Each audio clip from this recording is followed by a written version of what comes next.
Oh my goodness. Oh my goodness. Oh my goodness. Listening to this content about high value men. Kevin Samuels talking about Tracy Ellis Ross, commentator, highlighting all the points that he's making, which are if you're not in show business or a high value woman, quote unquote, being happy and single is not going to be possible. You need to be making 500,000 or better. You can be single for too long. The longer you are single, the harder it is to find a long-term relationship, aka marriage. And men do not want, or I should say, they want more than looking good, independence, and sex out of their companion. They are not looking for happily single women.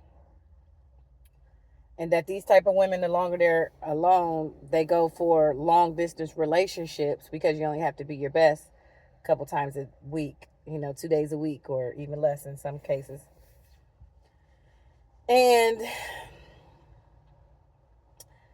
I don't know that I necessarily disagree with all the assertions. It's just that it doesn't address why women are opting to be single in the first place.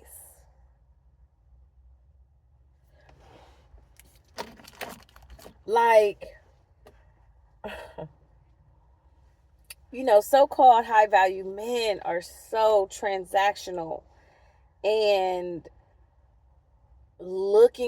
searching for gratefulness, subservience, not submissiveness, subservience, and just gratitude and admiration out of a woman in exchange for his being able to be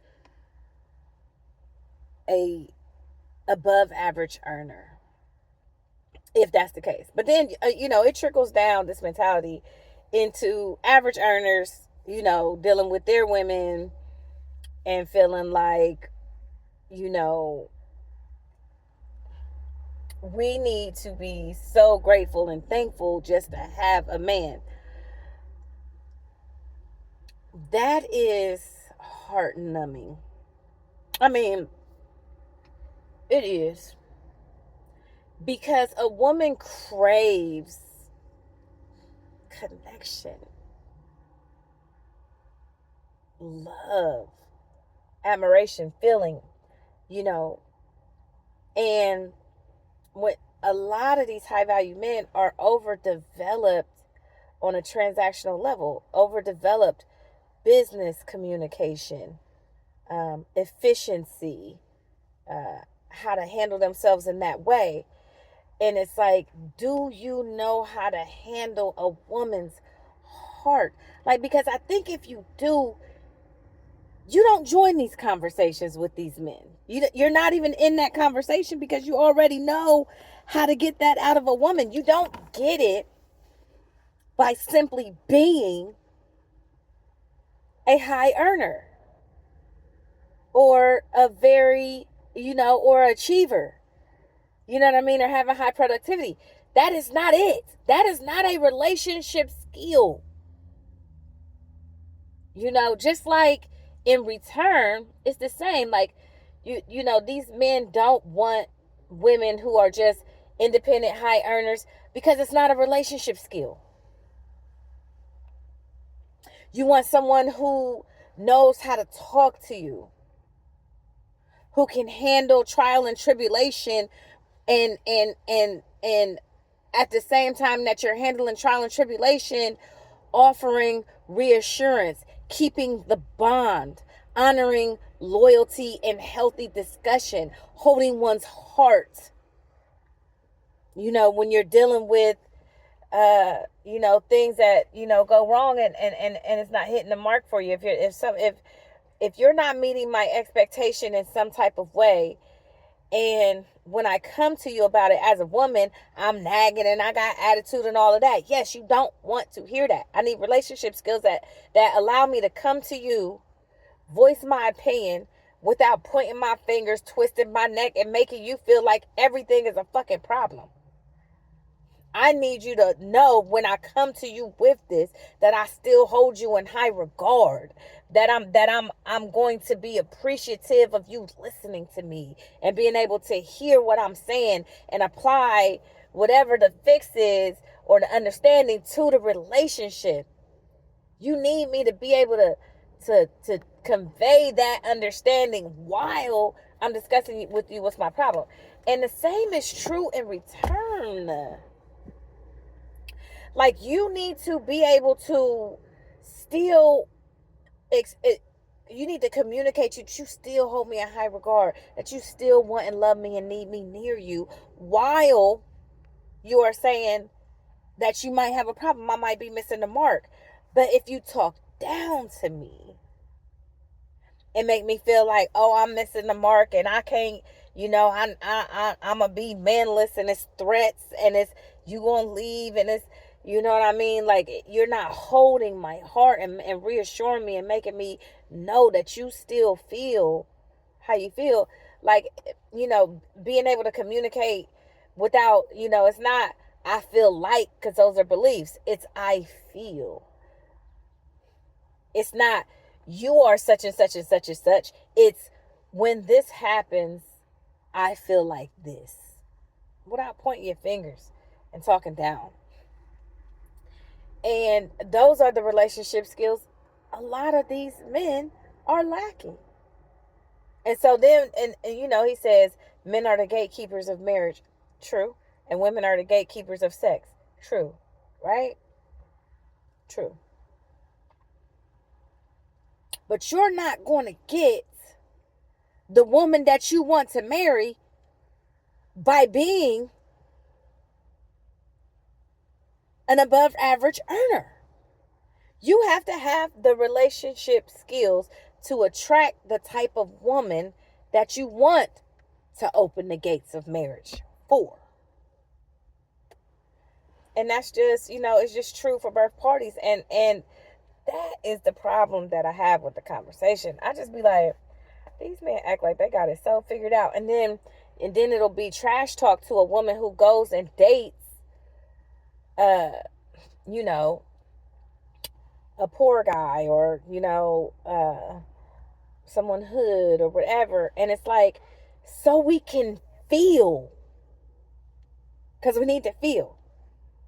You know what I mean? Like, so these guys, some of these guys, the balance is off, but the balance is in favor of letting me know that I'm wanted, that I'm desired, that I'm held in high esteem, that I'm held in high regard, like that I'm important and not disposable, because you could get any woman.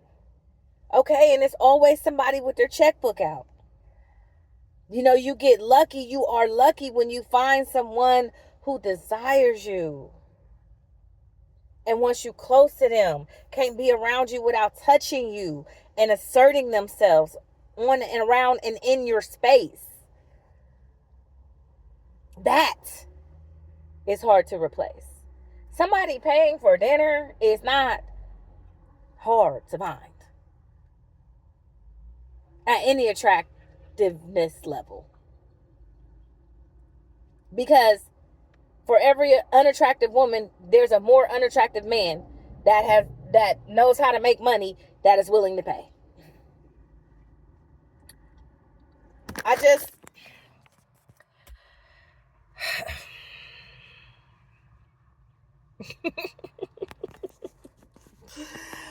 had somebody say, I did have somebody say, my baby's dad said, you need to learn how to be a wife instead of a baby's mom.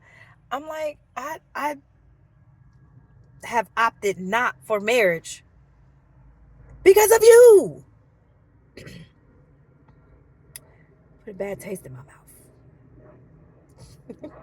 I'm recovering and healed at this point, and I'm going to accept the offer soon. But I just wish we could address it on a level that is healthy for our community, because it is not a one-sided thing. We got here together. We're going to have to get out of this together. The black woman might be somewhat different from other races of women in that the relationship that we desire is a holistic one, not transactional. We're not trying to go cheat. They get with these white women. Hallelujah. And next thing you know, you're in divorce court. Or next thing you know, they cheating with such and such, or doing something dirty. You know what I mean? But you thought you got all this submissiveness. And then what you end up getting is something completely different. Because I just feel like black women, by and large, want a more holistic relationship where the love is reciprocated, the loyalty is reciprocated, the submissiveness is reciprocated. But, I'm just me. I just got my little opinion.